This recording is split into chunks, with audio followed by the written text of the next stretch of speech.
Hi everyone, my name is Eli Wing. I'm 34 years old. I live in the Netherlands with my wife and 3-year-old son. I wanted to make a short video to explain why I created this Instagram account and possibly a YouTube channel. If you're watching this on YouTube, then I made a YouTube channel. I just ended a roughly 12-year career teaching in schools as a music teacher. I decided I wanted to become a teacher when I was playing the drums in a church in Chicago. And after the service, the kids would come up to me and ask me questions about the drum set, and I would show them things, and they would come back the following week and they would show me what they worked on, and I found it very fulfilling. I really felt like I was doing something useful. After that, I moved back to New York and I decided to become a music education major. Through my college years, I was student teaching. After I finished school, I moved to the Netherlands with my wife and started working in schools here. The ironic thing is that I hated school when I was a student. I was good at school in the sense that I was good at navigating school and I got by with pretty good grades while doing as little as I possibly could. But I wasn't a good student in the sense that most teachers mean it, which is to say that I acted up. I wanted to focus this video mainly on the portion of my career where I was working at an international school here in the Netherlands, because that's really where my big philosophical shift happened. The international school where I worked was using the International Baccalaureate Program, or IB for short. When I started working at this school, I was promised a great deal of freedom in terms of how I structured my curriculum. However, as long as it corresponded closely with the system of assessment. And I plan on doing a video about the IB another time, but suffice it to say that more than a curriculum, IB is really a philosophy of assessment, or an approach to assessment. And what I found was that so-called freedom I had was more or less non-existent, because how students are assessed dictates to a large degree how you actually teach, how you structure the time, the way in which you articulate the information that you're trying to convey. It affects everything at a molecular level. To speak nothing of the fact that that is the main preoccupation for both teachers and students, is the fact that it will be assessed. It was during this time that I was introduced to the works of John Holt, who was an author and educational philosopher working mainly from the late 60s until his death in the mid 80s. Broadly speaking, what John Holt was advocating for were situations which were conducive to the natural processes of learning that human beings organically, naturally engage in. And his argument was that schooling, for the most part, is actively antagonistic towards this natural learning process. I strongly agreed with Holt when he wrote in his book, How Children Fail, "It is not the teacher's proper task to be constantly testing and checking the understanding of the learner. That's the learner's task, and only the learner can do it. The teacher's job is to answer questions when learners ask them, or to try to help learners understand better when they ask for that help."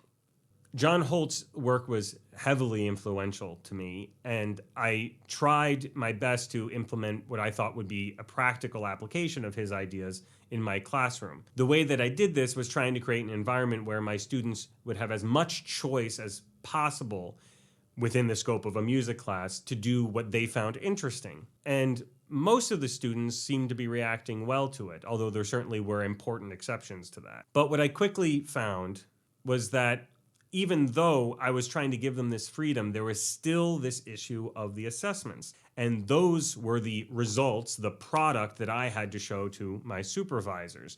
I came to see the hypocrisy in what I was engaging in. On one hand, I was telling my students that they had freedom, but truthfully, whatever freedom they had was completely at my discretion, and more importantly, was at the discretion of the institution. In addition, I found that the inherently anxiety-ridden atmosphere of school was really taking a toll on me emotionally and spiritually. I saw myself behaving in inappropriate ways by yelling at my students, publicly humiliating them.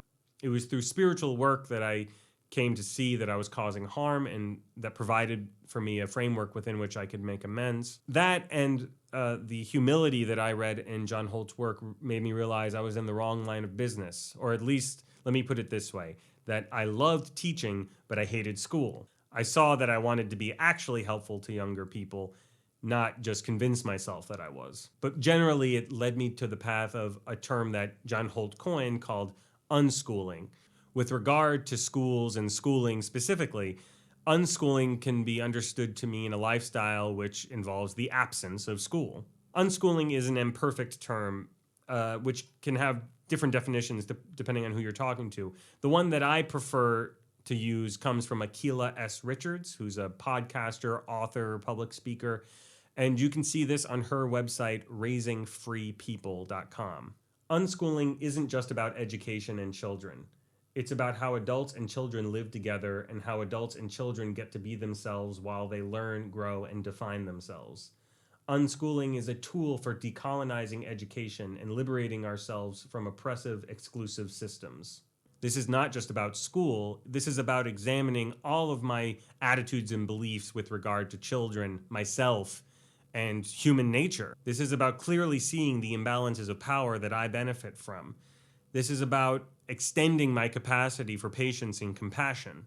This is about surrendering my fears of the future and my shame from the past. About discontinuing generational cycles of trauma. About being present with my family, my community, and myself.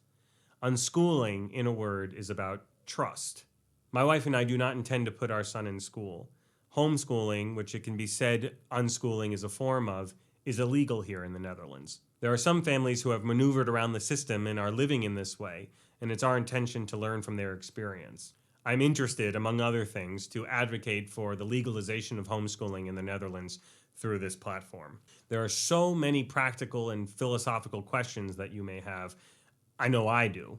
I hope that this will become a place for robust debate and ongoing learning. I want to know more about how to do this and how to be vulnerable and honest while doing it. Thank you for listening, and I hope to speak to you guys soon.